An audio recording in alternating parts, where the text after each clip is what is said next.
When we established ourselves in Lesotho and were able to set up the underground and military units inside the country and began to operate, South Africa became nervous.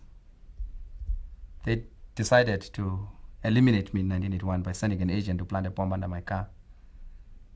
That attempt was abortive. Then they made 2 other attempts to get me killed. In 81, rather than 82 or 81, I'm not sure, they sent units of the SADF to go and kill as many of our people inside the suit, including refugees. Because their intelligence was faulty, they thought that I was in the country. They tried to attack the flat where I used to stay. But just a flat away from my own, they attacked, convinced that I was in that flat, and killed the locals. So this was a measure of desperation. It was not only in Lesotho. They went across Mozambique and killed refugees, and a few of our comrades, they went into Botswana. They were crazy. They had decided that they were going to take off their gloves and that they were going to kill anybody who harbored us, who was unfortunate to stay next to us, whether he was a Mosotho, a Motswana, a Zimbabwean. That was the nature of the frenzy existing in Pretoria. It makes me actually realize, you see, with impatience, the need to defeat, this regime. And I don't mince my words when I'm speaking about this regime. I hate it intensely. I hate it. Every time I stand on a platform, I'm reminded of these gruesome atrocities. I'm even reminded of my own children. If they had succeeded, they would have killed. My children were, at that time, one of them was 2 years old, another one 10 years, a baby. And I saw it as basically an inhuman regime, a cruel regime. People who were fighting for a right to oppress the majority of the people of this country.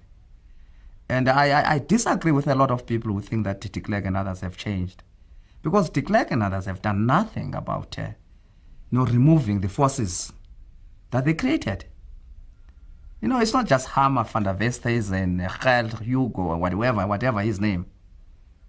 It is those people who strategized and worked out the strategies and tactics of destroying us. De Klerk, Rolf Meyer, Adrian Flock, Magnus Malan, Big Potter, who were in the center of the strategy of killing people, in the State Security Council. And therefore, that's why some of us have got reservation about the amnesty they are talking about. Before you consider an amnesty, let us see what they did. When we were coming back, they forced us to fill forms to say, what did we do? And I think that should apply to them as well. For most of us, this was the realization of our dreams as young combatants. We had been given very, very, thorough training in the Soviet Union, and we had undergone a lot of physical and military preparations in Zambia, because we established a special camp in Zambia to prepare ourselves both physically, mentally, and militarily. We had exercises day and night. We embarked on long marches. So we had prepared thoroughly for this thing. So when we crossed the Zambezi, for us this was the real thing. For the first time, we're going to get involved with the real enemy. In our camps, we had been shooting at targets, paper targets. Now we're going to get involved to see, pitting our strength, testing ourselves against the other side. And we were quite happy. I was very, very happy as a person. I think I was among the first to cross the Zambezi River in a canoe. And we decided to choose the most difficult and impassable part of the river where there were gorges. And we're doing this at night. It was dark, but we made it, you see, because we're fit, actually. We're really specimens of physical fitness. We're carrying our weapons, you see, AK-47, machine guns, grenades, lots of ammunition. And those rucksacks were heavy, but we didn't feel it. It was one of those memorable days in my own history. I look back to that situation with vivid memories. When I was in Zambia, whenever I crossed, visiting Zimbabwe before I came back into the country, I would make a point to drive through Livingstone, Victoria Falls, stop next to the Wanke Game Reserve, and just have a look at that general terrain, you see, because one thing I can say, it took the Zimbabwean security forces a long time before they knew of our presence inside Zimbabwe. In terms of our ability to orientate ourselves on the terrain, we had no problems because we had accumulated a lot of knowledge of topography and map reading. We were able to detect from our maps and to place ourselves. We knew exactly where we were. We had a clear picture about the next part of the terrain in which we're going to move. And one thing outstanding about that unit was its ability to take positions during the day, especially when the cover, in terms of vegetation became sparse and poorer, and moving at night.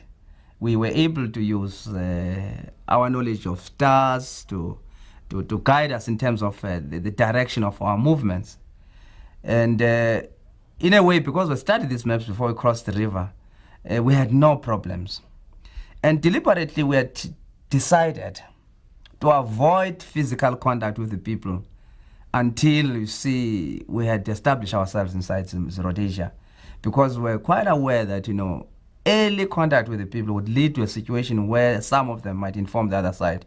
We're aware of the reputation of the Rhodesian security forces in terms of, setting up a network of agents in the rural areas and in the villages. So I would think that, you see, for the first few weeks, everything moved according to plan. It ticked very, very well, and there were no surprises. Except that what worried us was that 2 or 3 comrades lost their way at night. We could not establish contact with them. And that worried us because we had a fear, a premonition that they might fall into the hands of the enemy and therefore disclose prematurely the presence of the detachments in Rhodesia. And that turned out to be the truth. Photo planes would start at, very early in the morning at 6 o'clock. This was in winter. And I think about 11 or 10, a report came that there was a movement of trucks. We had already passed now the Wanke Game Reserve. And then, of course, we took positions. We saw these trucks carrying soldiers, and some of the trucks, pulling, water geysers. And it was quite clear that this was a detachment of the Rhodesian army deployed against us in the field, day and night. But for some reason, although they passed probably 100 meters from us, they passed on. But after they had passed, I would say 4 hours or 5 hours, they must have detected our general position.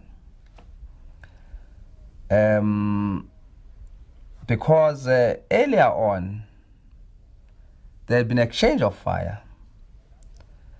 And after that temporary exchange of fire, we noticed that 2 of our comrades were missing. They'd gone to look for water.